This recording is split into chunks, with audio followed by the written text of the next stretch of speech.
HR educational hub মৰমৰ ছাত্ৰ ছাত্ৰীসকল আজি তোমালোকৰ কাৰণে লৈ আহিছো তোমালোকৰ সাধাৰণ বিজ্ঞানৰ অধ্যায় নম্বৰ 6 জীৱন প্ৰক্ৰিয়া চেপ্টাৰ এই জীৱন প্ৰক্ৰিয়া চেপ্টাৰৰ আজি আমি ইন্ট্ৰোডাকশন খিনি কৰিম অৰ্থাৎ আৰম্ভণি খিনি কৰিম আজিৰ ভিডিঅটোত আমি কভাৰ কৰিম জীৱন প্ৰক্ৰিয়া কি দেখা পোৱা জীৱন প্ৰক্ৰিয়া কোনবোৰ আৰু দেখা নোপোৱা জীৱন প্ৰক্ৰিয়া কোনবোৰ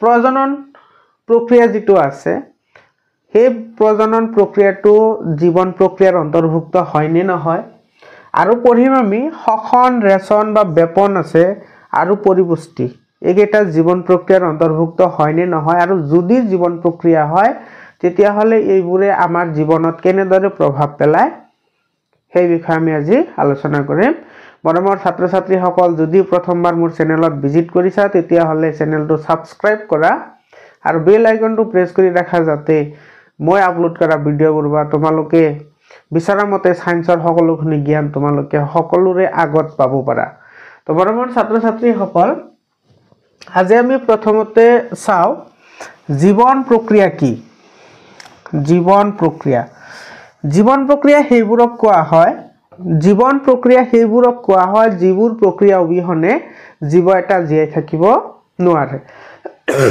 এতিয়া কোনবোৰ প্ৰক্ৰিয়া অবিহনে জীৱ এটা জীয়াই থাকিব নোৱাৰে তো বুজি পাইছা নিশ্চয় জীৱন প্ৰক্ৰিয়া কি জীৱন প্ৰক্ৰিয়া সেইবোৰক কোৱা হয় যিবোৰৰ অবিহনে কোনো জীৱৰ জীৱন থাকিব নোৱাৰে মানে জীয়াই থাকিব নোৱাৰে সেইবোৰ বিক্ৰিয়াকে জীৱন প্ৰক্ৰিয়া বুলি কোৱা হয় তো জীৱন প্ৰক্ৰিয়া কোনবোৰ জীৱন প্ৰক্ৰিয়া যেনেকুৱা ৰেচন এটা কি হয় জীৱন প্ৰক্ৰিয়া হয় তাৰ পিছত আমি লোৱা যেটো শ্বাস প্ৰশ্বাস আছে শ্বাস প্ৰশ্বাস এটো এটা কি হয় জীৱন প্ৰক্ৰিয়া হয় আমি কাৰ্বন ডাই অক্সাইড এৰি দিও আৰু অক্সিজেন গ্ৰহণ কৰো হেতু এটা জীৱন প্ৰক্ৰিয়াৰ অন্তৰ্ভুক্ত যাক আমি শ্বসন বুলি কও যাক কি বুলি কও শ্বসন এতিয়া আমি সাম এই জীৱন প্ৰক্ৰিয়া যিবোৰ আছে সেই জীৱন প্ৰক্ৰিয়াবোৰ কেনেদৰে মানুহৰ জীৱনত প্ৰভাৱ পেলায় বা কেনেদৰে হেইবোৰে মানুহৰ জীৱনটো চলাই নিয়াত সহায় কৰে কেৱল মানুহেৰে নহয়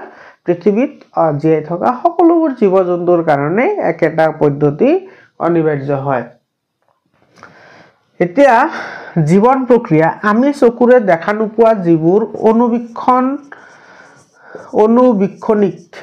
অনুবীক্ষণিক যিবোৰ জীৱ আছে মানে যিবোৰ আমি খালি চকুৰে দেখা নাপাও হেইবোৰক অনুবীক্ষণিক জীৱ বুলি কোৱা হয় সেই জীৱবোৰেও কি জীৱন প্ৰক্ৰিয়া সংগঠিত কৰে নে নকৰে এতিয়া আমি দেখা নাপালেও সেই জীৱবোৰৰো কিন্তু কি আছে আমাৰ নিচিনাই জীৱন প্ৰক্ৰিয়াবোৰ আছে আৰু সেই জীৱন প্ৰক্ৰিয়াসমূহ একেলগে সংগঠিত হয় বা মানুহৰ যেনেকৈ সংগঠিত হয় তেনেকৈ অনুবীক্ষণ যন্ত্ৰৰো অনুবীক্ষণ যিবোৰ জীৱ আছে অনুবীক্ষণ জীৱৰ কি হয় জীৱন প্ৰক্ৰিয়াবোৰ সংগঠিত হয় উদাহৰণ হিচাপে যেটো এমিবা আছে এমিবা এটা একোষী জীৱ হয় এটো একোষী জীৱ আৰু ইয়াৰ যেটো দেহৰ আকৃতি আছে এটো আমি আগতে পাইছো ইয়াৰ দেহৰ আকৃতি এমিবাৰ দেহৰ আকৃতি সদায় অনিয়মীয়া হয় সদায় কি হয় অনিয়মীয়া তাৰ মানে এমিবাৰ নিজৰ যেটো আকৃতি আছে নিজৰ আকৃতিটো ই সদায় কি কৰিব বিচাৰে ই চেঞ্জ কৰিব বিচাৰে বা পৰিৱৰ্তন কৰিব বিচাৰে এতিয়া এমিবা যেহেতু একোষী হয় ই একোষী হলেও কিন্তু ইয়াৰ গোটেইখিনি জীৱনত বা গোটেইখিনি জীৱন বিভিন্ন ধৰণৰ জীৱন প্ৰক্ৰিয়াৰ মাজেৰে সম্পন্ন হয় যেনেদৰে বাকি জীৱবোৰৰ হয় এতিয়া আমি চাও দেখা পোৱা জীৱন প্ৰক্ৰিয়া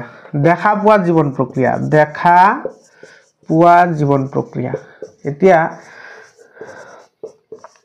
কোনবোৰ প্ৰক্ৰিয়া আমি দেখা পাও আৰু কোনবোৰ প্ৰক্ৰিয়া আমি দেখা নাপাও দেখা পোৱা জীৱন প্ৰক্ৰিয়া কোনবোৰ যেনেকুৱা মই কথা পাতি আছো বা তুমি কৰবাত খেলিবলৈ গৈছা তেতিয়া হলে বেলেগে তোমাক চাই কব যে তুমি এতিয়া জীয়াই আছা তুমি মৰা নাই অৰ্থাৎ মানুহ যেতিয়া স্থানৰ পৰিৱৰ্তন কৰে বা যিকোনো জীৱ এটাই যেতিয়া স্থানৰ পৰিৱৰ্তন কৰে তেতিয়া হলে হেতু জীৱিত বুলি ধৰা হয় বা সেই মানুহজনে যদি উশাহ নিশা লৈছে বা খাদ্য গ্ৰহণ কৰিছে যদি খাদ্য গ্ৰহণ কৰে এতিয়া খাদ্য গ্ৰহণ কৰা সকলো মানুহে দেখা পায় যদি লৰচৰ কৰে, যদি কি কৰে লৰচৰ কৰে মানে কি স্থানৰ পৰিৱৰ্তন কৰে। যদি ৰেচন কৰে, যদি কি কৰে ৰেচন মানে এটো আমাৰ যদি হাগামুতা কৰে তেতিয়াহলে কিন্তু এটো কি হয় মানুহে দেখা পায় আৰু হেতুৰ ওপৰত ভিত্তি কৰি আমি ক'ব পাৰো যে সেই মানুহজন বা সেই জীৱটো কি আছে জীয়াই আছে। এতিয়া আমাৰ জীৱন প্ৰক্ৰিয়াৰ অন্তৰ্ভুক্ত সকলোবোৰ জীৱন প্ৰক্ৰিয়া আমি নিজ চকুৰে দেখা পাওনে? উত্তৰটো হল নিশ্চয় দেখা নাপাও। এনেকুৱা কিছুমান প্ৰক্ৰিয়া আছে যিবোৰ প্ৰক্ৰিয়া আমি কেতিয়াও আমাৰ খালি চকুৰে দেখা পোৱা নাযায়। উদাহৰণ হিচাপে আমি গ্ৰহণ কৰা যিবোৰ খাদ্যবস্তু আছে, খাদ্যবস্তু যেতিয়া আমাৰ পেটত যায় মানে পাকস্থলীত যায়, খাদ্যবস্তুবোৰ পাকস্থলীত যোৱাৰ পিছত এই খাদ্যবস্তুবোৰ কি হয় হজম হয়। এতিয়া হজমটো এনেই নহয়, হজম এনেই হয় নেকি? নহয়। হজম হ'বলৈ হলে বিভিন্ন ধৰণৰ উৎসেচক লাগে আৰু সেই উৎসেচক সমূহে বিভিন্ন ধৰণৰ ৰাসায়নিক ক্ৰিয়া সংঘটিত কৰি খাদ্যবস্তুবোৰ হজম কৰে। এতিয়া এই যিটো হজম প্ৰক্ৰিয়া, এই হজম প্ৰক্ৰিয়াটো আমি চকুৰে দেখা নাপাও, ই আমাৰ পাকস্থলীৰ ভিতৰত সংঘটিত হয়। তথাপি কিন্তু ই এটা কি হয় জীৱন প্ৰক্ৰিয়াৰ অন্তৰ্ভুক্ত হয়। ইয়াৰ পিছত আমাৰ ৰেচনৰ এটা অংগ আছে যিটো মূত্ৰ উৎপাদন বা আমাৰ যিটো ইউৰিনেশন বুলি কওঁ আমি, বৃক্কৰ যিটো মেইন কাৰ্য বা যিটো আমাৰ কিডনি আছে, কিডনিৰ প্ৰধান কাৰ্য। এতিয়া কিডনিয়ে যে আমাৰ ব্লাডৰ পৰা অলাগতিয়াল বস্তুখিনি চেকি বাহিৰত ওলাই দিয়ে, সেই কথাখিনিত আমি নাজানো বা আমি এটো দেখা নাপাও। তথাপি কিন্তু হেতু এটা কি হয় জীৱন প্ৰক্ৰিয়াৰ অন্তৰ্ভুক্ত হয়। এতিয়া তোমালোকক প্ৰথমতে কোৱাৰ দৰে যিটো প্ৰজনন প্ৰক্ৰিয়া আছে, প্ৰজনন প্ৰক্ৰিয়া প্ৰজনন প্ৰক্ৰিয়া কি? প্ৰজনন প্ৰক্ৰিয়া এনেকুৱা এটা প্ৰক্ৰিয়া যিটো প্ৰক্ৰিয়াৰ সহায়ত এটা জীৱই সেই জীৱটোৰ নিচিনা হুবহু আন এটা জীৱৰ জন্ম দিব পাৰে। সেই প্ৰক্ৰিয়াটো কি বুলি কোৱা হয়? প্ৰজনন প্ৰক্ৰিয়া বুলি কোৱা হয়। এতিয়া প্ৰজনন আছে দুই প্ৰকাৰ, এটা হৈছে যৌন প্ৰজনন, এটা যৌন প্ৰজনন, আৰু এটা কি আছিল অযৌন প্ৰজনন। এতিয়া যৌন প্ৰজনন কি হয় আৰু অযৌন প্ৰজনন কি হয় এই বিষয়ে আমি অলপ পিছত আলোচনা কৰিম। এতিয়া আমি যাওঁ এই প্ৰজনন যিটো প্ৰক্ৰিয়া আছে সেই প্ৰজনন প্ৰক্ৰিয়াটো কি জীৱন প্ৰক্ৰিয়াৰ অন্তৰ্ভুক্ত হয় নেকি? প্ৰজনন প্ৰক্ৰিয়া কেতিয়াও জীৱন প্ৰক্ৰিয়াৰ অন্তৰ্ভুক্ত নহয়, কাৰণ প্ৰজনন প্ৰক্ৰিয়াটো সাধিত নহলেও কিন্তু মানুহ কি কৰিব পাৰে, মানুহ বা আন জীৱ-জন্তু জীয়াই থাকিব পাৰে। উদাহৰণ হিচাপে যিবোৰ মানুহ বন্ধা থাকে মানে যিবোৰে সন্তান জন্ম দিব নোৱাৰে, যিসকল মহিলাই বা যিসকল পুৰুষে সন্তান জন্ম দিব নোৱাৰে সেইসকল কি মৰি যায় নেকি? নিশ্চিতভাৱে নমৰে। তাৰ মানে যিটো প্ৰজনন প্ৰক্ৰিয়াটো কেতিয়াও জীৱন প্ৰক্ৰিয়াৰ অন্তৰ্ভুক্ত হ'ব নোৱাৰে। তোমালোকে এই কথাখিনি মনত ৰাখিবা। জীৱন প্ৰক্ৰিয়াটো এতিয়া আমি চাও শ্বসন কি? ৰেসপিৰেশন যিটোক আমি কওঁ। শ্বসন এনেকুৱা এটা প্ৰক্ৰিয়া বা যিটো আমাৰ শ্বসন এনেকুৱা এটা প্ৰক্ৰিয়া যিটোৰ সহায়ত খাদ্যবস্তু সমূহক সৰল পৰ্যায়লৈ ভাঙি নি তাৰ পৰা আমাক কি কৰে শক্তিৰ যোগান ধৰে। আমি খাদ্যবস্তু খালে আমি তাৰ পৰা শক্তি নাপাওঁ, তাতে আমাৰ শ্বসন প্ৰক্ৰিয়াৰ সহায়ত খাদ্যবস্তুত কি হয় আমাৰ খাদ্যবস্তুৰ পৰা এনাৰ্জি আমি তাৰ পৰা লাভ কৰিব পাৰো আৰু আমাৰ দেহে উৎপন্ন কৰা যিখিনি খাদ্যবস্তু আছে সেইখিনি কোষৰ ভিতৰত মাইটকন্ড্ৰিয়াৰ ভিতৰত সঞ্চিত হৈ থাকে। কি হিচাপে সঞ্চিত হৈ থাকে? গ্লাইকোজেন হিচাপে সঞ্চিত হৈ থাকে। এই বিষয়ে আমি পঢ়িম অলপ পিছত।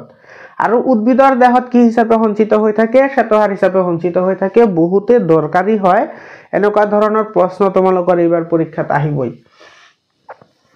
এতিয়া সব পৰিপুষ্টি কি? পৰিপুষ্টি এনেকুৱা এটা প্ৰক্ৰিয়া যিটো প্ৰক্ৰিয়াৰ সহায়ত বাহিৰৰ পৰা গ্ৰহণ কৰা খাদ্যবস্তুসমূহ আমাৰ দেহত বিভিন্ন ধৰণৰ প্ৰক্ৰিয়াৰ সহায়ত আমাৰ দেহত বিলীন হয়। আমাৰ দেহত বিলীন হয় মানে আমি ইনডাইৰেক্টলি খাদ্যবস্তুৰ পৰা যিটো আমাৰ শক্তি আহৰণ কৰো সেইটোকে আমি কি বুলি ক'ব পাৰো? পৰিপুষ্টি বুলি ক'ব পাৰো। আৰু তোমালোকে জানা পৰিপুষ্টি দুই প্ৰকাৰ আছিল। পৰিপুষ্টি কেই প্ৰকাৰ? পৰিপুষ্টি দুই প্ৰকাৰ। এটা হৈছে স্বপোষী পৰিপুষ্টি, স্বপোষীয়, আৰু এটা হৈছে পৰপোষীয়